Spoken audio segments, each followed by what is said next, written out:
السلام علیکم ورحمۃ اللہ۔ امید ہے اب تمام سامعین و ناظرین بخیر و عافیت سے ہوں گے۔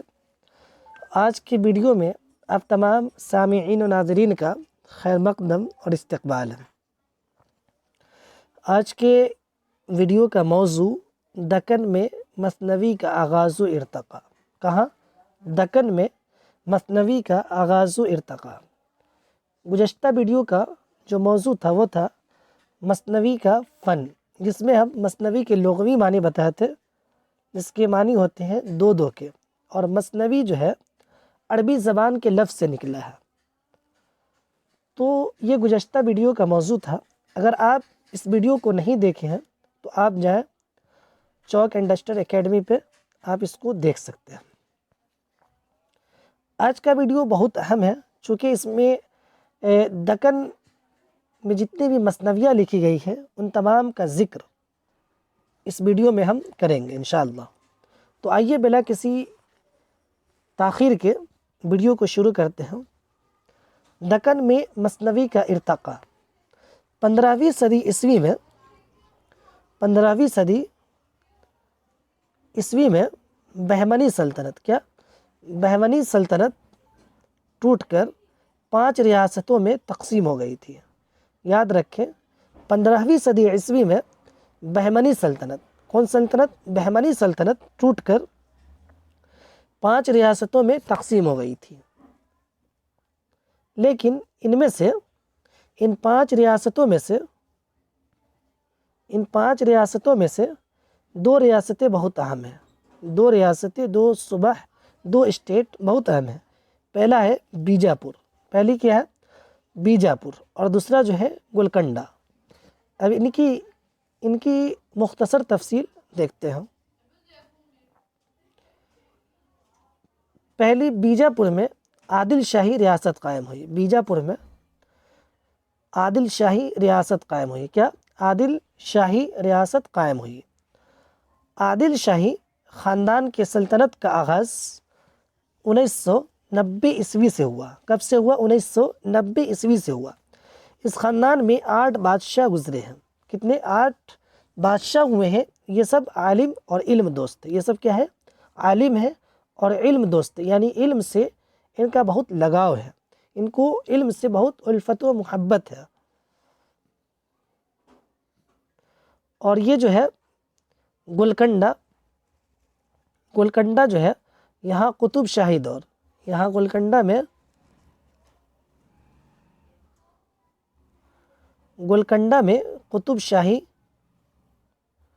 قطب شاہی سلطنت قائم ہوئی تھی۔ بیجاپور میں عادل شاہی سلطنت قائم ہوئی تھی اور گولکنڈہ میں قطب شاہی سلطنت قائم ہوئی تھی۔ اب آگے دیکھتے ہیں۔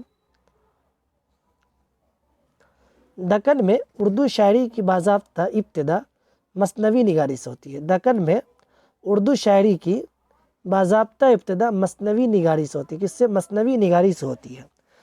دکن کی مثنوی خواجہ بندہ نواز گیسو دراج کے چند مثنویہ ہے۔ نمبر 1 معراج العاشقین۔ کیا ہے؟ معراج العاشقین۔ اس کے بعد ہے ہدایت نامہ۔ کیا ہے؟ ہدایت نامہ۔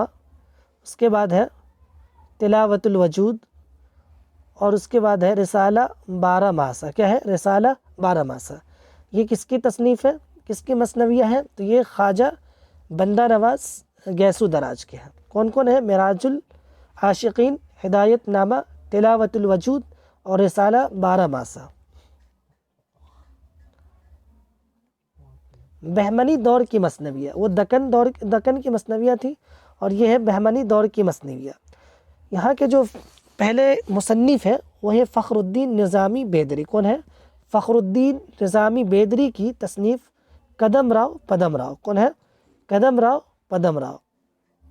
یاد رکھیں، یہ کدم راؤ پدم راؤ پہلی مثنوی ہے، اردو کی پہلی مثنوی۔ سوال ہوتا ہے کہ اردو کی پہلی مثنوی کا نام کیا ہے؟ پہلی مثنوی کا نام کیا ہے؟ تو آپ بتائیں گے